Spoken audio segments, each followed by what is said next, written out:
Hello student, welcome to the Singhania education. मैं बहुत बड़े लंबे अंतराल के बाद में आपको अपना वीडियो भेज रही हूँ, क्योंकि मेरे साथ में कोई प्रॉब्लम थी, इसलिए मैं वीडियो नहीं बना पा रही थी। परंतु अब से मैं आपको रेगुलर वीडियो दूंगी। Before starting the topic, I want to say something about organic chemistry. Organic chemistry की सीरीज ही चल रही है मेरे चैनल पे, और अभी मैं उसी को कंटिन्यू करूंगी, इसलिए मैं ऑर्गेनिक केमिस्ट्री के लिए बात करना चाहती हूँ।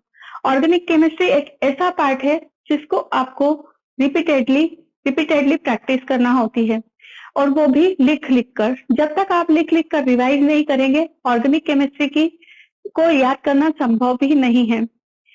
दूसरी बात, आप 11th क्लास में हंसते खेलते पास करके आ जाते हैं। वहां पे आप सिंसियर हो ही नहीं पाते हैं, कंसेप्ट को ठीक से पढ़ते ही नहीं है। और जो जीओसी है वो कंप्लीट 11th क्लास में है। जब तक आपके जीओसी के जनरल ऑर्गेनिक केमिस्ट्री के कंसेप्ट क्लियर नहीं होंगे, उनको आप 12th में अप्लाई नहीं कर सकते हैं। इसलिए इसीलिए मैं जीओसी के लेक्चर बना रही हूँ, ताकि आप उस कंसेप्ट को वापस से ठीक कर सके और 12th क्लास में अप्लाई कर सके। Let us start now today's topic, and today's topic is electrophilic aromatic substitution reaction. Electrophilic and aromatic substitution reaction, दो नाम आपको समझ में आ रहे हैं। इलेक्ट्रोफिलिक एंड एरोमेटिक मतलब ये रिएक्शन एरोमेटिक सबस्ट्रेट होगा और इलेक्ट्रोफाइल उसके ऊपर अटैक करेगा। तो first of all, what is electrophile? Electrophile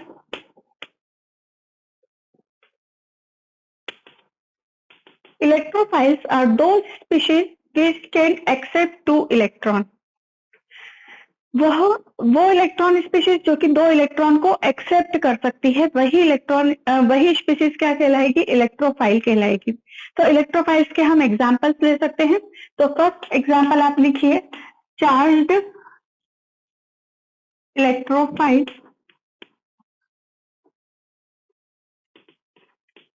charge electrophile में first example H+ ion, Cl+ ion, Br+ ion, I+ ion, NO2+ ion, NO+ ion, carbocation. All these species are electrophiles because it can accept two electrons, and all those species which can accept two electrons is known as electrophiles. तो these are electrophiles। अब हम थोड़ा सा इसके बारे में समझ लें। ये प्रोटॉन है, इसको हम बोलते हैं क्लोरोनियम आयन। क्लोरोनियम आयन कोई भी पॉजिटिवली चार्ज आयन है, उसके सफिक्स में हम IUM लगाते हैं। ये IUM सफिक्स ये शो करता है कि ये पॉजिटिवली चार्ज स्पीशीज है।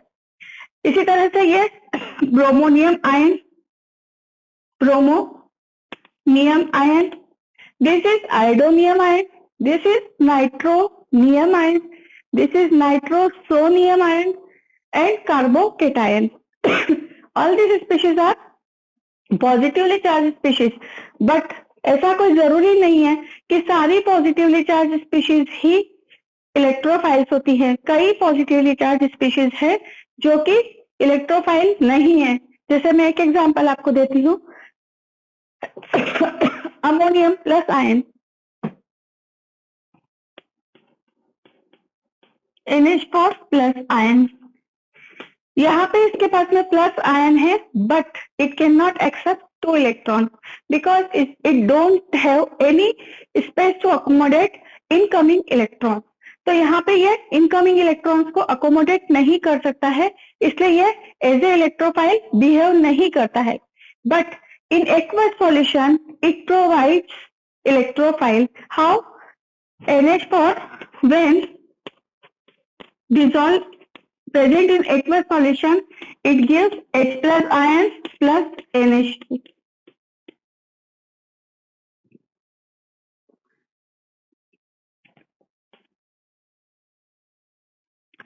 सेकेंड हेडिंग डालेंगे आप, न्यूट्रल इलेक्ट्रोफाइल।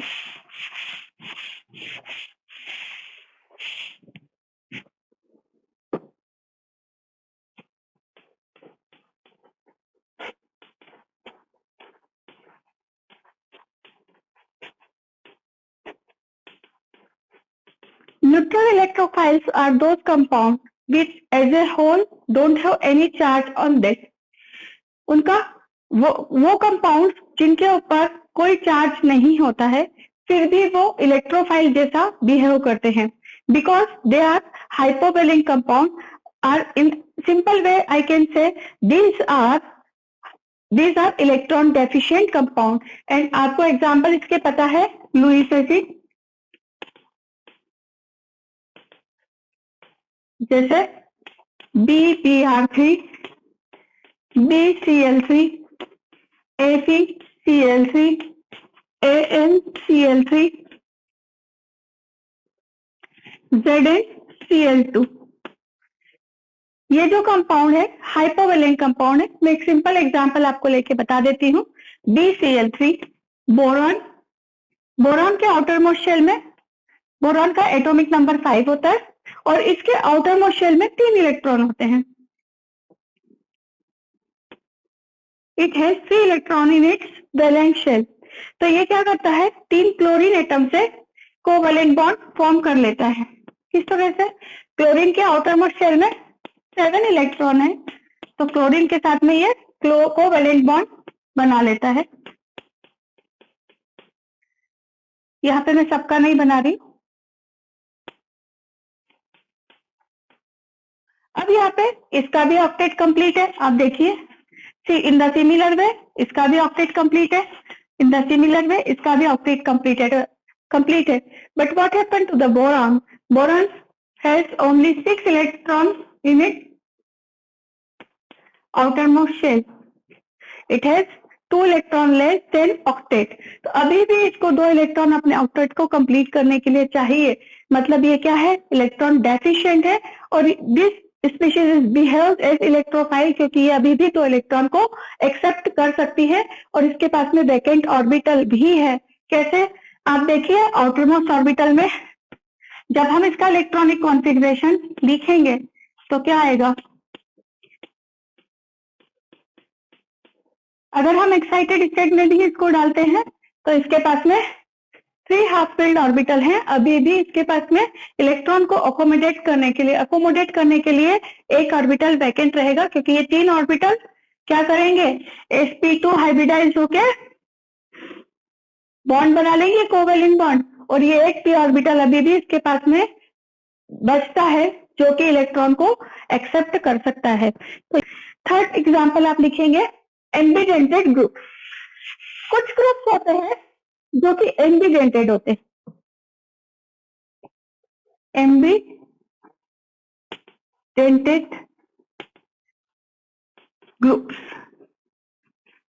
ये ग्रुप्स कैसे होते हैं, एक सिंपल एग्जांपल लेके बताती हूँ. This is carbonyl group.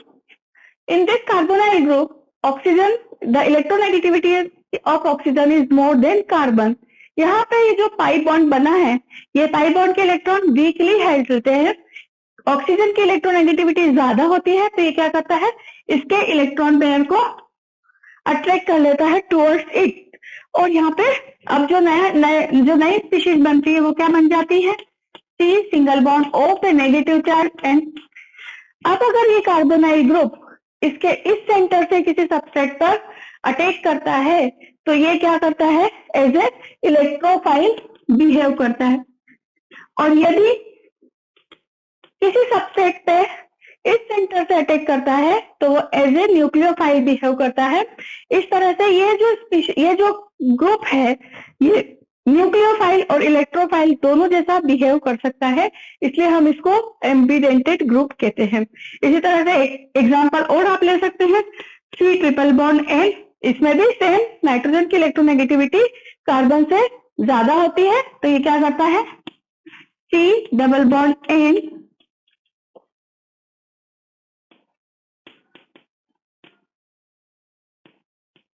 इस तरह से इसके ऊपर पॉजिटिव चार्ज आ जाता है और ये 2 सेंटर बनाता है, एक न्यूक्लियोफिलिक सेंटर एंड एक इलेक्ट्रोफिलिक सेंटर.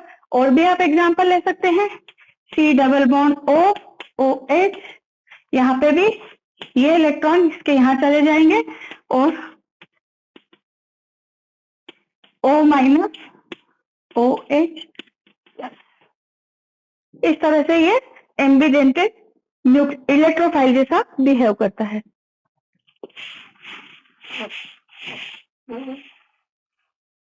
एरोमेटिक कंपाउंड, हम एरोमेटिक कंपाउंड आप जानते हैं एरोमेटिक कंपाउंड किसको बोलते हैं, इसलिए हम डिटेल में अभी नहीं पढ़ेंगे। जैसे बेंजीन,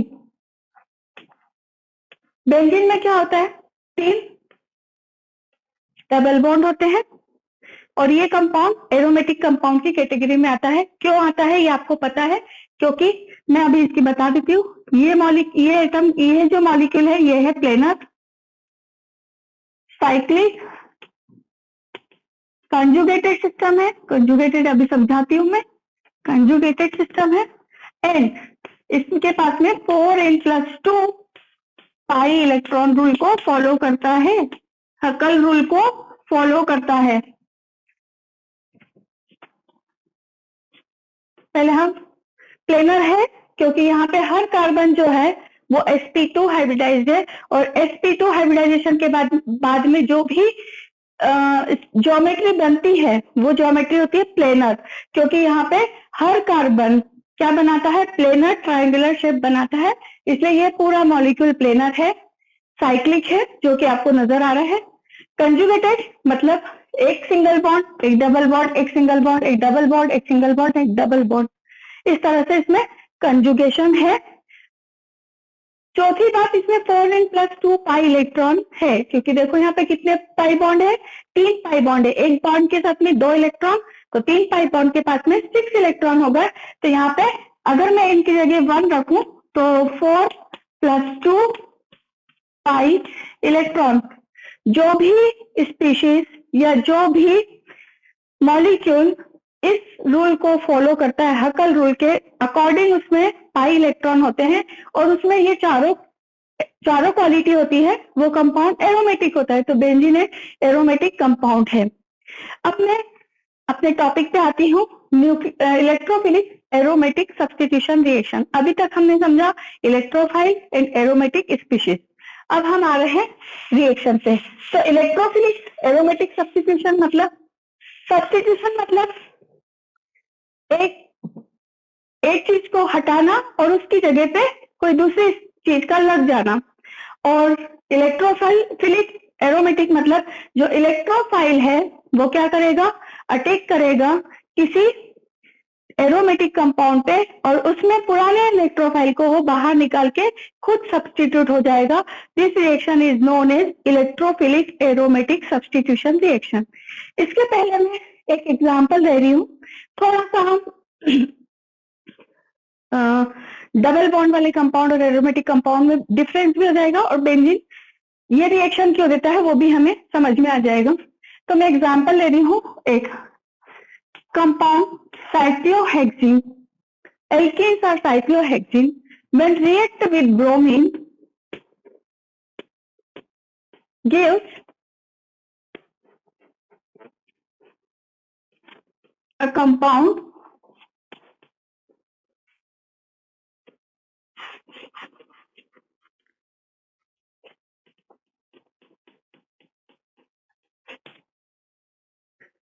एक एडिशन प्रोडक्ट देता है। मतलब यहाँ डबल बॉन्ड पे एक ब्रोमीन एटम इधर ऐड हो गया, एक ब्रोमीन एटम इधर ऐड हो गया और इस तरह से हमको एक एडिशन प्रोडक्ट मिलता है। ये एक एल्कीन है, मतलब ये एक अनसेचुरेटेड कंपाउंड है और ये क्या करता है, ब्रोमीन के साथ में एडिशन रिएक्शन देता है। एंड अगर मैं इसकी रिएक्शन साइक्लोहेक्सीन की रिएक्शन किससे कराऊं, पर एसिड से, CO3H, पर एसिड क्या होता है, RC डबल बॉन्ड OOH। ये जो एसिड होता है इसको हम पर एसिड कहते हैं।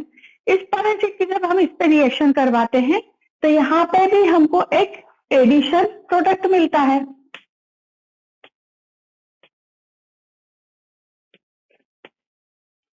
This is addition product. अब देखो बेंजीन भी क्या है, एक तरह से एल्कीन है क्योंकि उसमें 3 डबल बॉन्ड है। तो बेंजीन क्या है, साइक्लोहेक्साट्राइन। जब बेंजीन की रिएक्शन हम ब्रोमीन से करवाते हैं तो हमें यहाँ पे कोई भी रिएक्शन नहीं मिलती है और साथ ही साथ यदि हम पर एसिड से इसकी रिएक्शन करवाते हैं तब भी यहाँ पे हमको कोई भी रिएक्शन नहीं मिलती है। बट इन केस ऑफ अगर हमने ब्रोमीन की रिएक्शन किसी लुईस एसिड की प्रेजेंस में करवाई AlCl3 एनहाइड्रस, तो हमें कंपाउंड मिलता है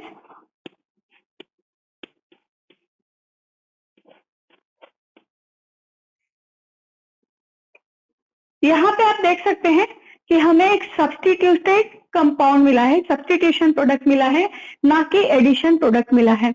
अगर ये भी एक एल्कीन है तो इसको भी एडिशन रिएक्शन देना चाहिए थी साइक्लोहेक्सिन जैसे, लेकिन यहाँ पे ये साइक्लोहेक्साट्राइल हमको ये रिएक्शन नहीं देता है और हमको instead of getting addition product we get substitution product.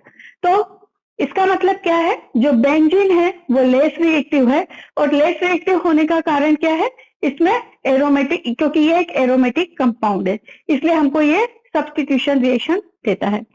अभी हम इसकी सब्स्टिट्यूशन रिएक्शन को डिस्कस करेंगे। तो मैं टाइप्स ऑफ सब्स्टिट्यूशन रिएक्शन लिखती हूँ, उसके बाद में हम वन बाय वन इसको डिस्कस करेंगे।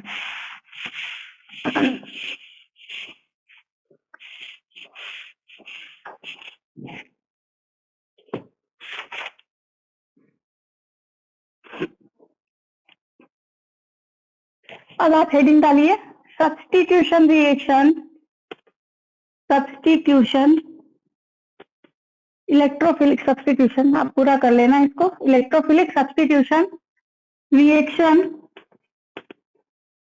In benzene. और इसमें हम जो रिएक्शंस करेंगे वो पहले करेंगे halogenation, second one nitration, third one sulphonation,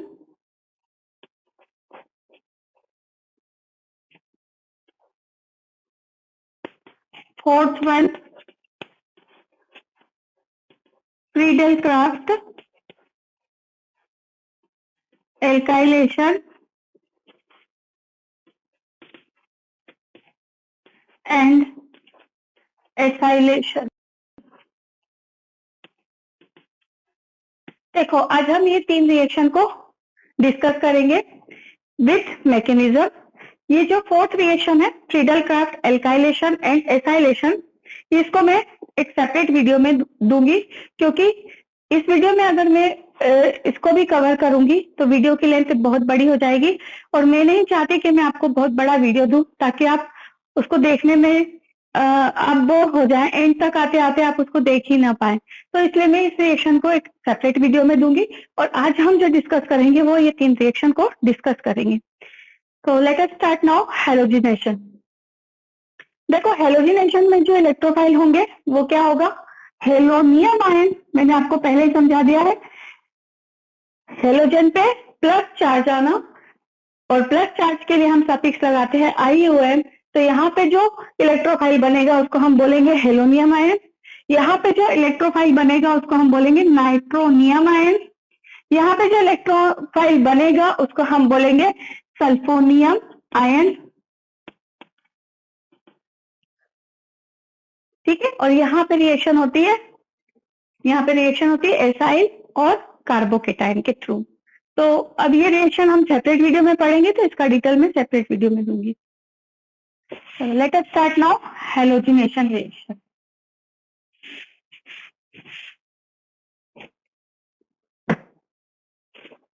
When benzene react with chlorine in presence of AlCl3 anhydrous gives chlorobenzene। ये रिएक्शन दिखने में बहुत सिंपल है, अभी हमको इसका मैकेनिज्म कंप्लीट करना है। ठीक है, ये बेंजीन हमको क्या देता है, बेंजीन गिव्स क्लोरो बेंजीन और साथ में प्लस HCl। यहाँ पे अब हम स्टार्ट कर रहे हैं mechanism.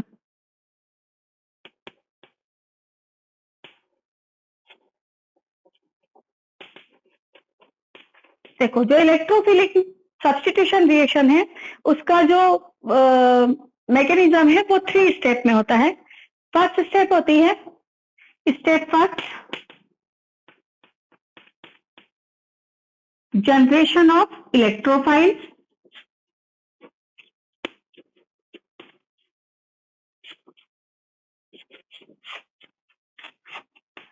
Generation of electrophile. Step second,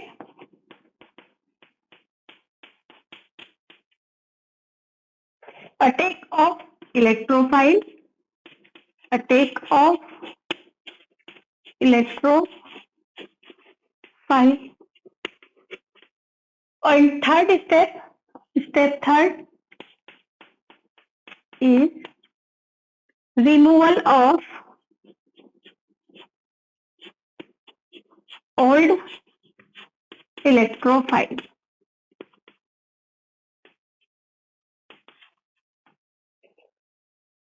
अभी हम फर्स्ट स्टेप करने वाले हैं। First step is very important step, क्योंकि जो इलेक्ट्रोफाइल हैं उनको हम आइसोलेट नहीं कर सकते हैं। क्योंकि आप खुद ही सोचिए, अगर Cl प्लस आयन है इसको हमको आइसोलेट करना कितना डिफिकल्ट है, क्योंकि क्लोरीन एटम की इलेक्ट्रोनेगेटिविटी ज्यादा है। इसके आउटर मोस्ट शेल में 7 इलेक्ट्रॉन है, तो ये एक इलेक्ट्रॉन को एक्सेप्ट करेगा, ना कि एक इलेक्ट्रॉन को लूज करेगा। तो हम इसको आइसोलेट नहीं कर सकते हैं। बट यदि हम रिएक्शन की कंडीशंस को कुछ ऐसा बना दे और रिएक्शन के दौरान इसको क्रिएट कर दे, इसको बना दे, तो ये न्यूक्लियोफाइल किसी भी सबस्टेट के साथ में रिएक्शन करके हमको इलेक्ट्रोफिलिक रिएक्शन देता है। तो यहाँ पे जो फर्स्ट स्टेप होती है वो बहुत ही इंपॉर्टेंट स्टेप होती है। तो हम स्टार्ट करते हैं first step, generation of electrophile. देखो, हम यहाँ पे क्या ले रहे हैं, क्लोरीन प्लस AaCl3 एनहाइड्रस। ये जो एनहाइड्रस AlCl3 है ये लुईस एसिड है, इसका ऑक्टेट कंप्लीट नहीं होता है, ये 2 इलेक्ट्रॉन को एक्सेप्ट करना चाहता है। तो यहाँ पे ये क्या करेगा, इस क्लोरीन एटम से बोलेगा कि मेरा ऑक्टेट कंप्लीट नहीं है, आप मेरे साथ में बॉन्ड बना लीजिए। तो ये क्लोरीन क्या करेगा, ये जो दोनों इलेक्ट्रॉन है इसके बॉन्डिंग, एक बॉन्ड मतलब 2 इलेक्ट्रॉन। मैं बार बार रिपीट करती हूँ, क्योंकि जब मैं ऑफलाइन क्लास में पढ़ाती हूँ तो बच्चों के साथ में ये प्रॉब्लम जाती है कि ये 2 इलेक्ट्रॉन यहाँ चले जा रहे हैं, कभी एक इलेक्ट्रॉन इधर जा रहा है, कभी एक इलेक्ट्रॉन के जाने से माइनस चार्ज हो रहा है। तो ये चीजें आपको समझ में आनी चाहिए। एक बॉन्ड मतलब 2 इलेक्ट्रॉन, अगर यहाँ का ये बॉन्ड ब्रेक हो जाए और ये दोनों इलेक्ट्रॉन किसी एक स्पीशीज के साथ चले जाए, तो यहाँ पे क्या होगा, इसके पास प्लस चार्ज आ जाएगा, इसके पास माइनस चार्ज आ जाएगा। ठीक है, तो यहाँ पे ये क्या करता है, ये जो क्लोरीन है इसका जो बॉन्ड है वो हेट्रोलिटिक क्लीवेज होता है, और यहाँ पे से ये क्लोरीन इस बॉन्डिंग इलेक्ट्रॉन के दोनों इलेक्ट्रॉन को लेकर के AlCl3 के साथ में जुड़ जाता है। तो यहाँ पे जो हमको स्पीशीज मिलती है वो क्या मिलती है, Cl plus ion plus AlCl4 minus ion. यहाँ पे क्या हो गया, एक इलेक्ट्रोफाइल जनरेट हो गया। Now in second step, this electrophile in step 2, this electrophile attack on the benzene ring.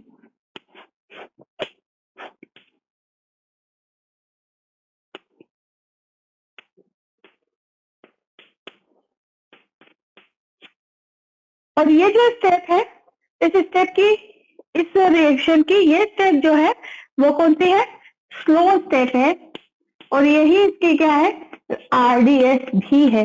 क्यों है, क्योंकि देखो ये एक एरोमेटिक कंपाउंड है। यदि यहाँ पे क्लोरोनियम आयन अटैक करता है और क्या बनाता है, एक कोई इंटरमीडिएट बनाता है, तो वो इंटरमीडिएट, ये एक एरोमेटिक है, वो इंटरमीडिएट नॉन एरोमेटिक कंपाउंड बनता है। जैसे अभी मैं बना के बता रही हूँ, यहाँ पे क्या होगा, ये जो बॉन्ड है इसके दोनों इलेक्ट्रॉन इस पे शिफ्ट हो जाएंगे और यहाँ से ये क्लोरोनियम आयन क्या कर लेगा, एक बॉन्ड बना लेगा। तो यहाँ पे ये एक बॉन्ड बना लिया क्लोरीन ने, ठीक है।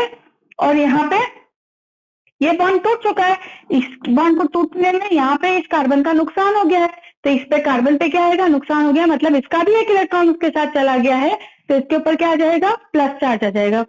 और यहाँ पे इस बॉन्ड के साथ में कुछ भी नहीं हुआ, इस बॉन्ड के साथ में कुछ भी नहीं हुआ है, और यहाँ पे एक क्या है, हाइड्रोजन ऑलरेडी है, क्योंकि हर कार्बन के साथ में एक हाइड्रोजन जुड़ा हुआ है। Is it clear?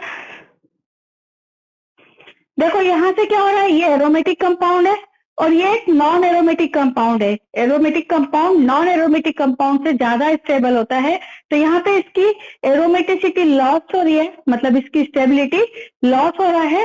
तो यहाँ पे ये जो रिएक्शन होगी वो स्लो होगी, क्योंकि ये जो बेंजीन है क्लोरोनियम आयन को इतनी आसानी से एंटर नहीं होने देता है। तो ये वाली जो रिएक्शन होती है ये स्लो स्टेप होती है इस पूरे रिएक्शन की, और यही रेट डिटरमाइनिंग स्टेप होती है। अब ये जो क्लोरोनियम आयन बना है इंटरमीडिएट, ये इंटरमीडिएट भी रेजोनेंस स्टेबलाइज हो जाता है।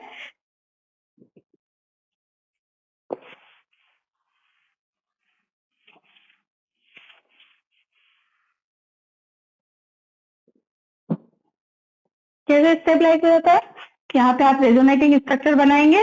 रेजोनेटिंग स्ट्रक्चर बनाते वक्त आप प्रॉपरली एरोज बनाएंगे।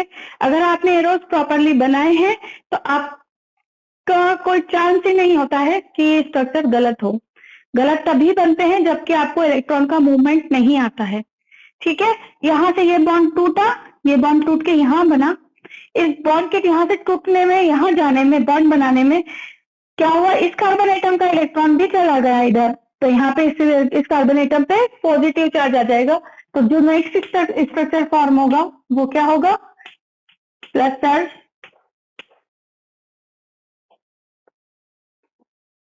HCl। फिर क्या होगा, अगेन ये वाला बॉन्ड टूटेगा और यहाँ पे बॉन्ड बना लेगा, ठीक है।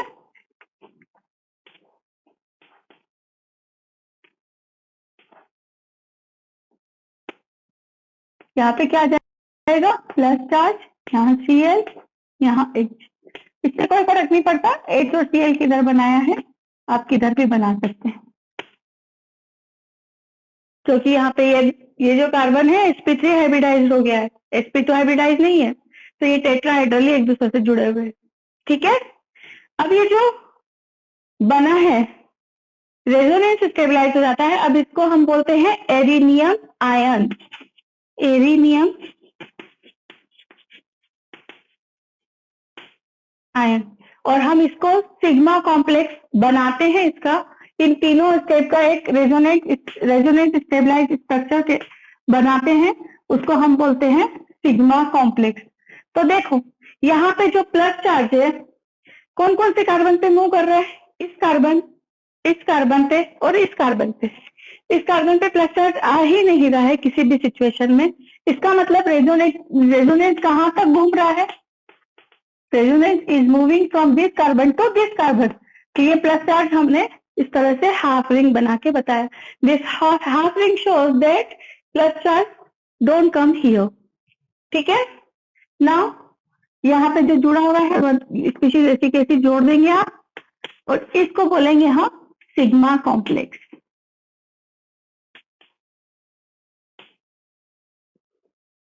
ये जो सिग्मा कॉम्प्लेक्स है ये थर्ड स्टेप में क्या करेगा, थर्ड स्टेप का नाम क्या है, रिमूवल ऑफ ओल्ड इलेक्ट्रोफाइल।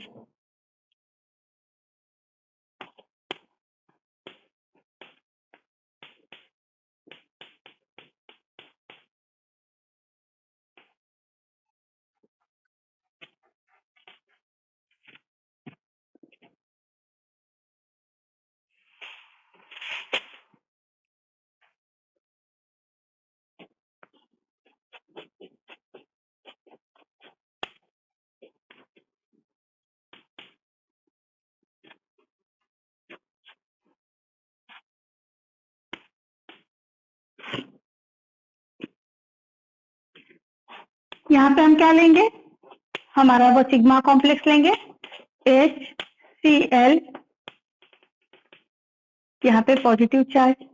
ये जो सिग्मा कॉम्प्लेक्स है, अभी देखो ये नॉन एरोमेटिक है। यदि किसी तरह से इसके पास में दो पॉसिबिलिटी है, या तो ये क्या बन जाए, एक एडिशन प्रोडक्ट बन जाए, या क्या बन जाए, यहाँ पे ये क्लोरीन, ये H एटम बाहर निकल जाए और ये वापस से एरोमेटिक बन जाए। तो जो एरोमेटिक रिंग है वो वो अपने आप को स्टेबलाइज करना चाहती है, इसलिए वो क्या करती है, एरोमेटिसिटी को गेन करना चाहती है, और इसलिए वो क्या करती है, H प्लस आयन को रिमूव कर देती है। इसलिए हमको एडिशन प्रोडक्ट नहीं मिलता है, क्योंकि यदि एडिशन प्रोडक्ट मिलेगा तो वो नॉन एरोमेटिक होगा, और non aromatic product less stable होता है देन एरोमेटिक प्रोडक्ट के। तो यहाँ पे इसको वापस से क्या करना है, एरोमेटिसिटी को गेन करना है। तो ये प्रीफर क्या करेगी, एरोमेटिसिटी को गेन करना करेगी, क्योंकि उससे ये स्टेबलाइज हो जाएगी। तो यहाँ पे क्या मिलेगा हमें, यहाँ पे वापस से AlCl4 आएगा, वो हमें क्या देगा, एक तो मेन प्रोडक्ट जो मिलेगा वो fluorobenzene plus HCl plus AlCl3। इस पूरी रिएक्शन में AlCl3 को हमने catalyst as a catalyst use किया था, और आपको पता है कैटेलिस्ट क्या होता है, रिएक्शन में कंज्यूम नहीं होता है, रिएक्शन में पार्टिसिपेट नहीं करता है, सिर्फ रिएक्शन के रेट को बढ़ाता है। तो यहाँ पे वो क्लोरोनियम आयन को जनरेट करके रिएक्शन के रेट को इंक्रीज करता है, और बाद में AlCl3 वापस से हमें ऐसा ही मिल जाता है, जिस फॉर्म में रहता है उसी फॉर्म में मिल जाता है। यह है इसका कंप्लीट मैकेनिज्म। पॉसिबल नहीं है क्योंकि फ्लोरीन बहुत रिएक्टिव है, इसलिए फ्लोरिनेशन पॉसिबल नहीं है। आयोडोनेशन की बात रही तो देखो क्लोरीन और ब्रोमीन इक्वल रेट से रिएक्शन देते हैं, तो क्लोरिनेशन होगा, ब्रोमिनेशन होगा। लेकिन आयोडोनेशन के लिए हमें क्या करना पड़ेगा, अब यदि हम आयोडोनेशन की रिएक्शन लिखे तो क्या बनेगी, plus I2 gives AlCl3 anhydrous, क्या देगा, आयोडोबेंजीन, यहाँ नीचे लगा देती, plus hydroiodic acid, sorry hydrogen iodide. ये जो हाइड्रोजन आयोडाइड है ये क्या है, स्ट्रॉन्ग रिड्यूसिंग एजेंट है। तो ये क्या करेगा, वापस इस आयोडोबेंजीन को रिड्यूस कर देगा और हमको बेंजीन दे देगा। मतलब जब भी आयोडोनेशन होगा तो रिएक्शन हमको कौन सी मिलेगी, रिवर्सिबल मिलेगी। ये रिएक्शन रिवर्सिबल ना हो इसके लिए हमको ये रिएक्शन किसी ऑक्सीडाइजिंग एजेंट की प्रेजेंस में करवानी पड़ेगी, और वो ऑक्सीडाइजिंग एजेंट कौन कौन से हो सकते हैं, HNO3 एंड या HiO3। अब ये ऑक्सीडाइजिंग एजेंट क्या करेंगे, रिएक्शन के दौरान जो हाइड्रोजन आयोडाइड बन रहा है, HI बन रहा है, उसको क्या करेंगे, रिड्यूस कर देंगे किसमें, H2O प्लस I2, इसको चेंज कर देंगे I2 में। जब हाइड्रोजन आयोडाइड रहेगा ही नहीं रिएक्शन मिक्सचर में तो बैक साइड रिएक्शन होगी ही नहीं।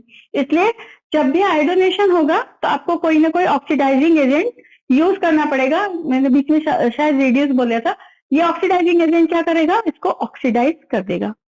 ठीक है, चलो अब हम डिस्कस करेंगे energy profile diagram.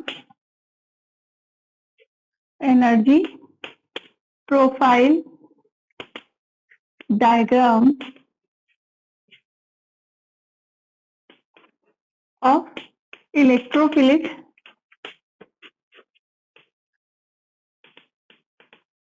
substitution reaction।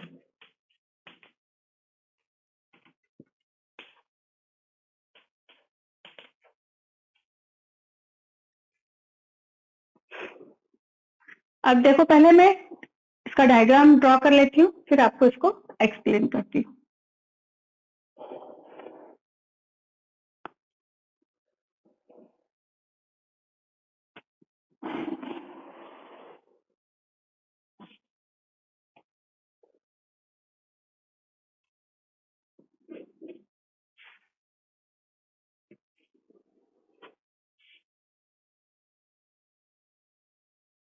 यहाँ आएगी पोटेंशियल एनर्जी,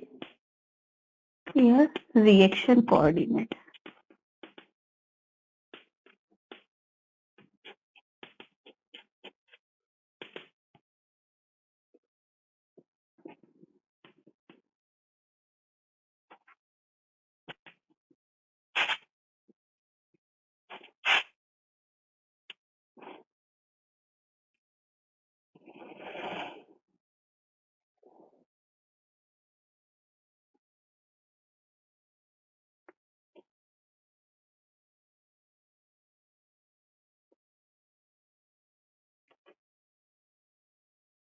ये इसका एनर्जी प्रोफाइल डायग्राम है।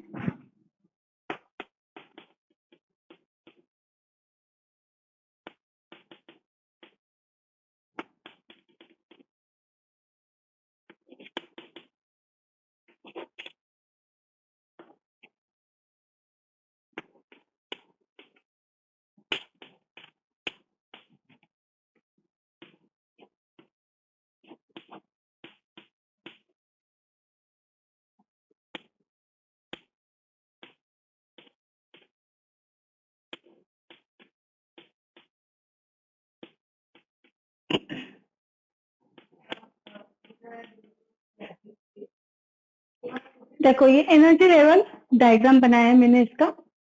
यहाँ पे पोटेंशियल एनर्जी, यहाँ रिएक्शन कोऑर्डिनेट। ये बेंजीन है।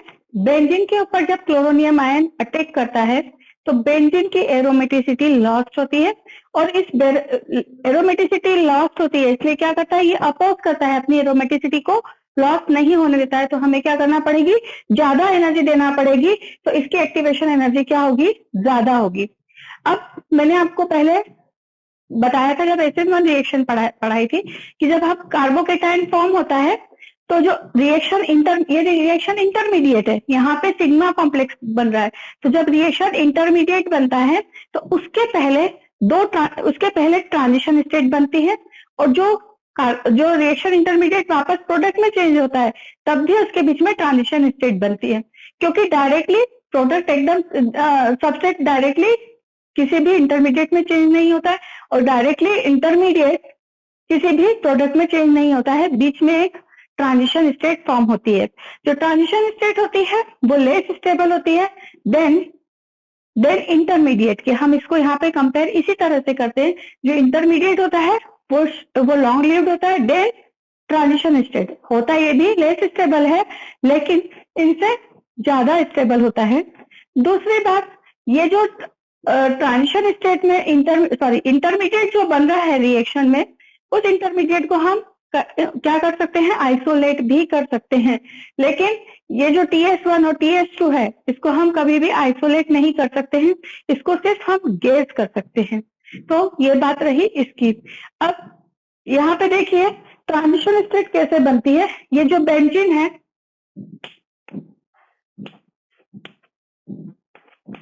बेंजीन के ऊपर कोई इलेक्ट्रोफाइल अटैक करता है, इसको मैं यहाँ रिंग बना देती हूँ।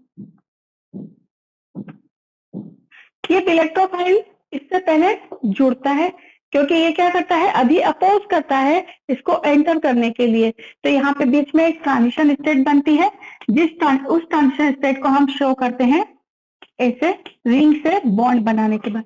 अभी ये रिंग के जो बॉन्ड्स हैं वो ब्रेक नहीं हुए हैं, पाई बॉन्ड अभी ब्रेक नहीं हुए हैं, सिर्फ रिंग में ये एंट्रेंस बनाने की कोशिश कर रहा है, और इस एंट्रेंस बनाने के कोशिश में इनके बीच में इंटरेक्शन हो रहा है, इनके बीच में अट्रैक्शन का फोर्स है, जिसके कारण से यहाँ पे क्या हो रहा है, एनर्जी, एक्टिवेशन एनर्जी की जरूरत है, क्योंकि ये एंटर होने के लिए अपोज कर रहा है, तो इनके बीच में रिपल्शन और अट्रैक्शन दोनों फोर्सेस काम कर रहे हैं। तो ये फर्स्ट ट्रांजिशन स्टेट है TS1। अब TS1 के बाद में ये क्या करेगा, सिग्मा कॉम्प्लेक्स में चेंज हो जाएगा, सिग्मा कॉम्प्लेक्स में उसी तरह से चेंज होगा, रेजोनेंस स्टेबलाइज होके मैं सिग्मा कॉम्प्लेक्स की स्ट्रक्चर बना रही हूँ यहाँ पे। अब थर्ड स्टेप में ये जो यहाँ पे से पुराना ओल्ड इलेक्ट्रोफाइल है वो एकदम से नहीं निकल जाएगा, वो पहले क्या करेगा, निकलने की कोशिश करेगा। तो निकलने की कोशिश करेगा तो यहाँ पे दूसरी ट्रांजिशन स्टेट बनेगी, उसमें क्या होगा, ये रिंग पूरी बनने की, अभी पूरी बनी नहीं है इसीलिए मैंने इसको डॉटेड बताया है, ठीक है, और यहाँ से H भी पूरा निकला नहीं है, और यहाँ पे C है, ये दूसरी TH2। ये TS1 और TS2 शॉर्ट लिव्ड होती है, बहुत कम समय के लिए बनती है, बहुत ही लेस स्टेबल होती है, परंतु ये बनती है। और ये जो एरिनियम आयन है इसको हमने आइसोलेट कर चुके हैं, इस एरिनियम आयन को। इसका मतलब क्या है कि जो रिएक्शन है वो इस ट्रांजिशन स्टेट को इस इंटरमीडिएट को बनाता है, और ये रिएक्शन इसी पाथ से निकलती है। चलो अब हम नेक्स्ट रिएक्शन की तरफ मूव करते हैं।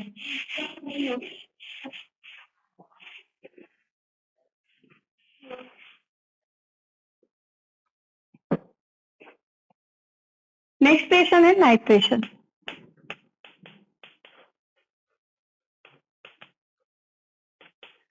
नाइट्रेशन में ऑब्वियस सी बात है, इलेक्ट्रोफाइल जो फॉर्म होगा वो कौन सा होगा, nitronium ion, NO2+ ion.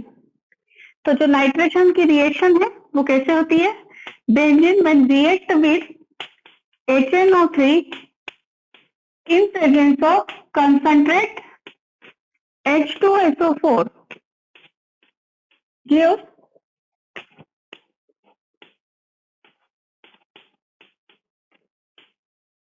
NO2। इस रिएक्शन में एक बात ध्यान रखने की ये है, यदि यहाँ पे हमने कंसंट्रेट H2SO4 का यूज नहीं किया है तो ये रिएक्शन होगी ही नहीं। क्यों नहीं होगी, क्योंकि यहाँ पे इलेक्ट्रोफाइल जनरेट ही नहीं हो पाएगा। तो अब हम इसका मैकेनिज्म देख लेते हैं। मैकेनिज्म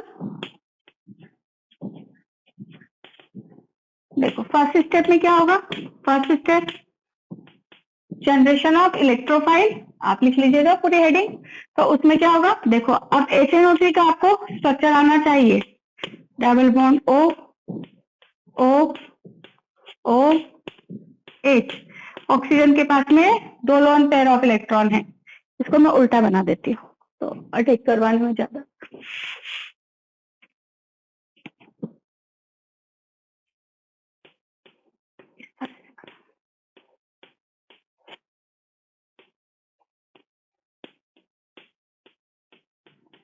और यहाँ पे आपके पास में सल्फ्यूरिक एसिड है। सल्फ्यूरिक एसिड का स्ट्रक्चर कैसा होता है, ये सब आपको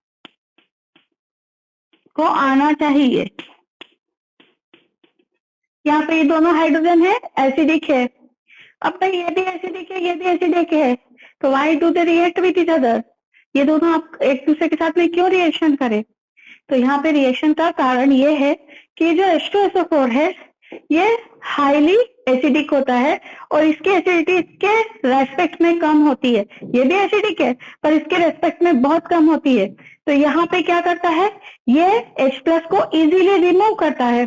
अब ये जो H+ आयन यहाँ पे घूम रहे हैं और इसके पास में इलेक्ट्रॉन के पास में लोन पेयर ऑफ इलेक्ट्रॉन है, तो ये लोन पेयर ऑफ इलेक्ट्रॉन इससे बॉन्ड बना लेते हैं। तो यहाँ पे जो स्पीशीज बन के आती है वो कौन सी आती है, N डबल बॉन्ड O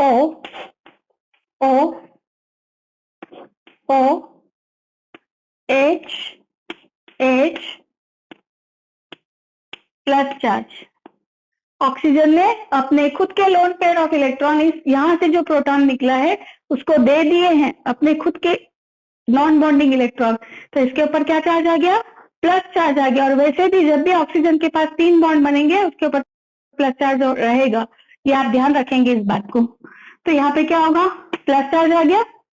अब क्या है, ये जो स्पीशीज किसी से भी जुड़ी होती है, किसी भी एटम से जुड़ी होती है, तो ये हाईली अनस्टेबल होती है।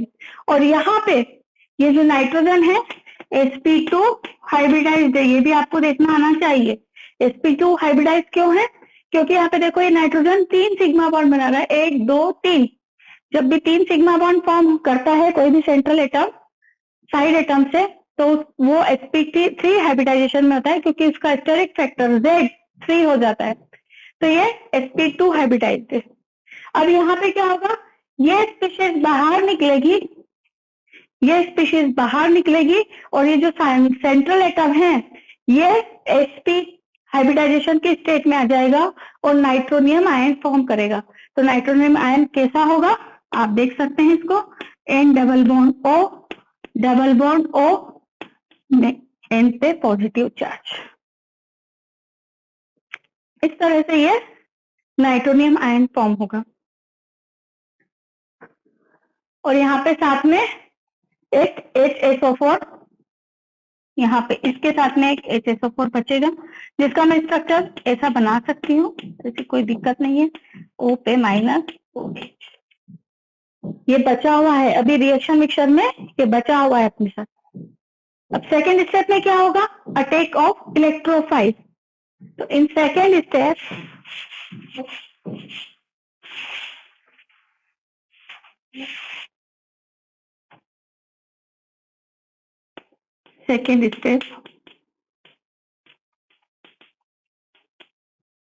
अब देखो, अब कोई चेंज नहीं है, अभी भी वैसे ही अटैक करेगा। पॉजिटिव, जहां पे पॉजिटिव साइन का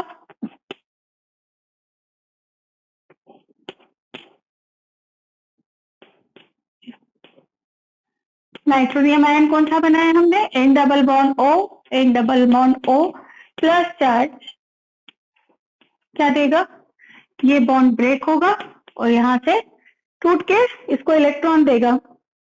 और देखो यहाँ पे ये बॉन्ड फॉर्म हो रहा है एक, तो यहाँ से एक बॉन्ड कहीं ना कहीं से टूटेगा या कोऑर्डिनेट बॉन्ड में चेंज होगा। N double bond O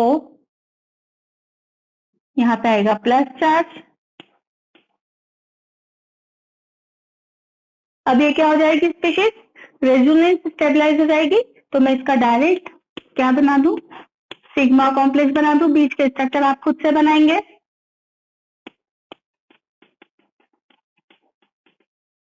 plus charge N double bond O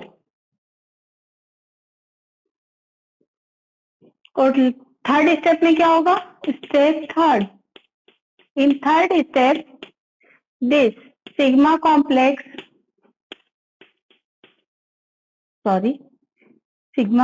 बनेगा प्लस, यहाँ पे देखो मिस्टेक हो गई है, एक एच यहाँ पे है, एक एच यहाँ पे है।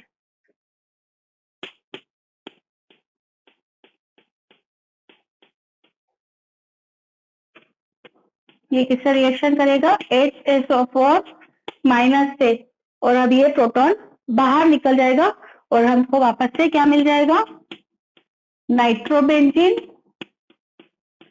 NO2 plus H2SO4। यहाँ पे देखो सल्फ्यूरिक एसिड हमने एज ए कैटेलिस्ट यूज किया था और एज ए कैटेलिस्ट वो वापस से बाहर निकल गया।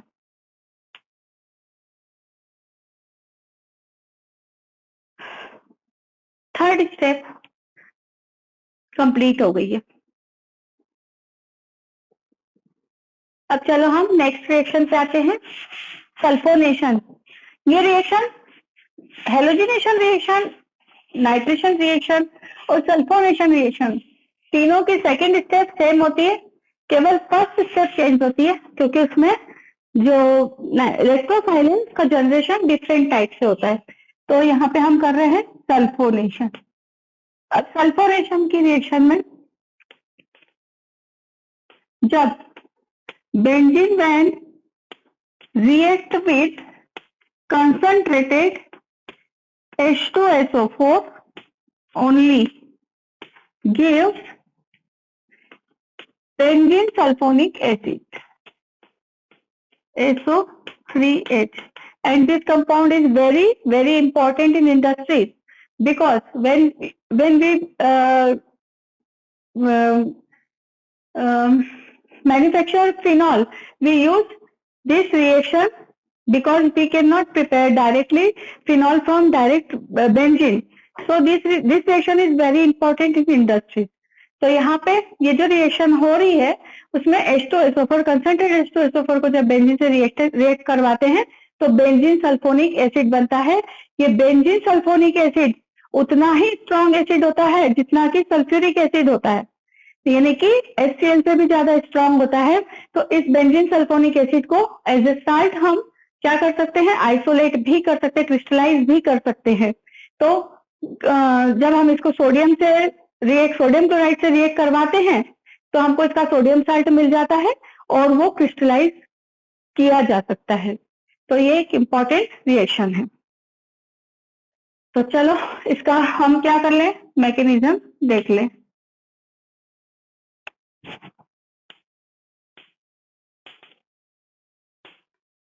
First step, generation of electrophile.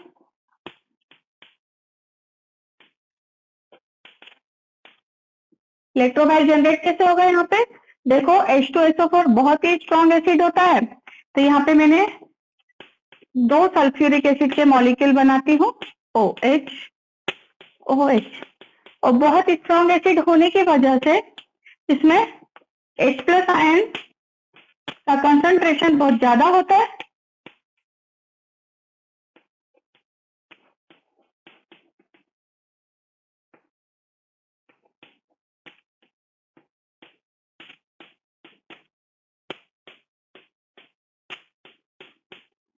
H+ ion का कंसंट्रेशन ज्यादा होने की वजह से क्या होते हैं, H+ आयन रिमूव हो जाते हैं। अब ये H+ आयन मूव करते रहते हैं, दूसरे सल्फ्यूरिक एसिड के मॉलिक्यूल के पास जाते हैं, वहां देखते हैं कि ऑक्सीजन के पास में लोन पेयर ऑफ इलेक्ट्रॉन है। तो ये क्या करते हैं, लोन पेयर ऑफ इलेक्ट्रॉन से अटैच हो जाते हैं, क्योंकि ये भी ऐसे H+ प्रोटॉन जैसे फ्री नहीं रहना चाहता, ये भी अपना डुप्लेट कंप्लीट करना चाहता है। तो यहाँ जैसे ही इलेक्ट्रॉन दिखते हैं ये दूसरे मॉलिक्यूल से जुड़ जाता है और हमको क्या देता है, देखो ये स्पीशीज हमको देता है डबल बॉन्ड O OH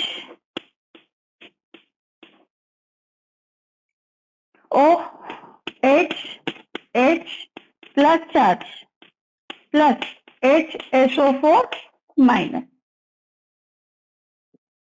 अब क्या होगा, ये स्पीशीज जहां पे भी जुड़ेगी ये क्या होगी, वाटर का मॉलिक्यूल जैसे निकलना ज्यादा पसंद करेगी, क्योंकि वाटर क्या है, बहुत स्टेबल मॉलिक्यूल है। तो ये एज ए वाटर निकल जाएगा और अब हमारे पास में जो स्पीशीज बचेगी वो कैसे बचेगी, A double bond O OH और O के ऊपर भी 2 और इसके ऊपर प्लस चार्ज। परंतु ये सल्फर, ये वाली जो स्पीशीज बनी है ये भी क्या होती है, रेजोनेटिंग स्ट्रक्चर बनाती है 2, और ये कैसे रहती है, SO double bond OH plus. Oxygen के ऊपर जब भी 3 बॉन्ड बनेंगे क्या होगा, ऑक्सीजन के ऊपर जब भी 3 बॉन्ड बनेंगे उसके ऊपर प्लस चार्ज आएगा, ये ध्यान रखेंगे आप लोग। इस तरह से यहाँ पे अब ये जो इलेक्ट्रोफाइल है ये इस बेंजीन के ऊपर अटैक करेगा। तो सेकेंड स्टेप में क्या होगा, in the second step attack of electrophile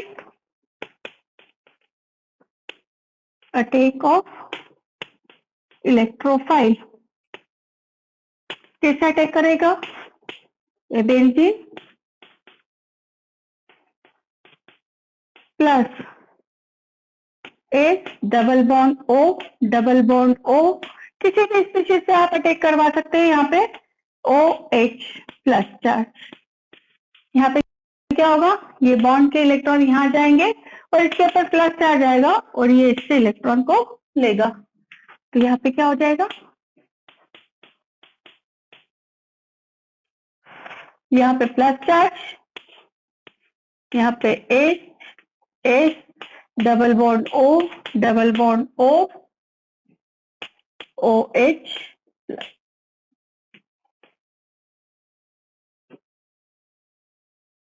इसको थोड़ा ऐसे बना लीजिए।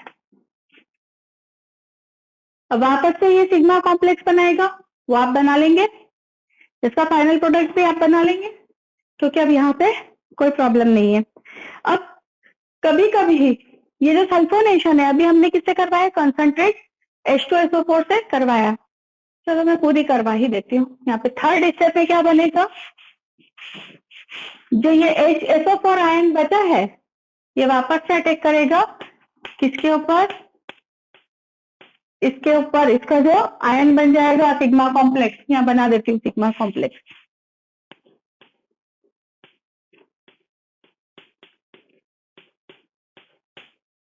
H H double bond O double bond O OH। ये किससे अटैक वापस से रिएक्शन करेगा? HSO4 माइनस से, और यहाँ पे क्या बन जाएगा?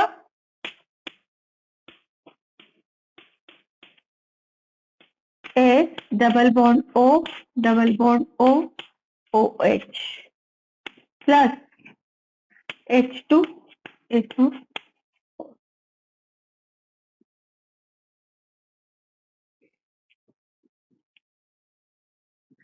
देखो यहाँ पे जो रिएक्शन हो रही है उसमें हमने लिया है कॉन्सेंट्रेट H2SO4।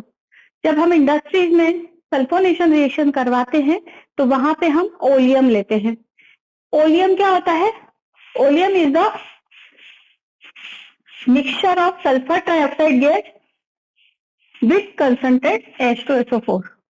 यहाँ हमको बोलना चाहिए oleum is the solution of sulphur trioxide gas in concentrate H2SO4। ठीक है, तो यहाँ पे जब ओलियम हम लेंगे तो अब देखो मैंने क्या बोला, ओलियम, ओलियम में क्या है? Sulphur trioxide gas. Sulphur trioxide gas का फॉर्मूला स्ट्रक्चरल फॉर्मूला ऐसा होता है, और इसमें हमने क्या लिया है? H2SO4 लिया है। तो H2SO4 कैसे होगा? H double bond O double bond O OH OH। यहाँ पे भी वही इलेक्ट्रोफाइल जनरेट होगा, पर इस वाली प्रोसेस में और जो कंसंट्रेट H2SO4 से करवाया उसमें फर्क ये है कि यहाँ पे वाटर का मॉलिक्यूल नहीं निकलेगा, वहां पे वाटर का मॉलिक्यूल लिबरेट हो रहा था। तो जो हमारा सॉल्यूशन है वो कैसा होता जा रहा था? डाइल्यूट होता जा रहा था। यहाँ पे सॉल्यूशन क्या होगा? डाइल्यूट नहीं होगा, क्योंकि यहाँ पे वाटर का मॉलिक्यूल नहीं निकलेगा। कैसे? यहाँ पे ये रिएक्शन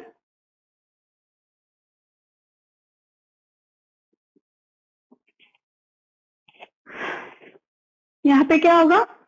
ये जो रिएक्शन हो रही है इसमें ये कंसंट्रेट H2SO4 है, ये क्या करेगा? प्रोटॉन को रिलीज करेगा। प्रोटॉन को रिलीज करेगा, प्रोटॉन फ्री तो नहीं घूमेंगे, फ्री नहीं घूमते प्रोटॉन, जहां पे इलेक्ट्रॉन की डेंसिटी दिखेगी वहां पे ये अटैच हो जाएंगे। तो यहाँ पे क्या होगा? ये जो प्रोटॉन यहाँ से निकलेगा ये यहाँ से अटैच हो जाएगा। तो हमको क्या मिल जाएगा? H double bond O double bond O double bond O OH, और इसके ऊपर plus charge, plus HSO4 minus. यहाँ से वाटर लिबरेट नहीं होगा, और ये डायरेक्टली देखो ये वही इलेक्ट्रोफाइल जनरेट हो गया है जो इलेक्ट्रोफाइल हमको H2SO4 के साथ में जनरेट हुआ था। तो इस तरह से यहाँ पे इलेक्ट्रोफिलिक एरोमेटिक सब्स्टिट्यूशन रिएक्शन को हमने कंप्लीट कर लिया है। अब फ्रीडल-क्राफ्ट एल्काइलेशन और एसाइलेशन का मैं आपको सेपरेट वीडियो दूंगी। उसके बाद में हम जो directive influence of functional groups होते हैं, कि अगर किसी बेंजीन रिंग पे एक फंक्शनल ग्रुप लगा होता है तो वो जो आने वाले ग्रुप है, आने वाले इलेक्ट्रोफाइल को किस पोजीशन पे अटैच करेंगे, मतलब किस पोजीशन पे डायरेक्ट करेंगे, उसका लेक्चर हम अलग देखेंगे। तो आज मैंने इस तरह से ये कंप्लीट कर दिया है। अगर आपको मेरा वीडियो पसंद आए तो लाइक कीजिए, सब्सक्राइब कीजिए और अपने दोस्तों को शेयर कीजिए। Thank you very much.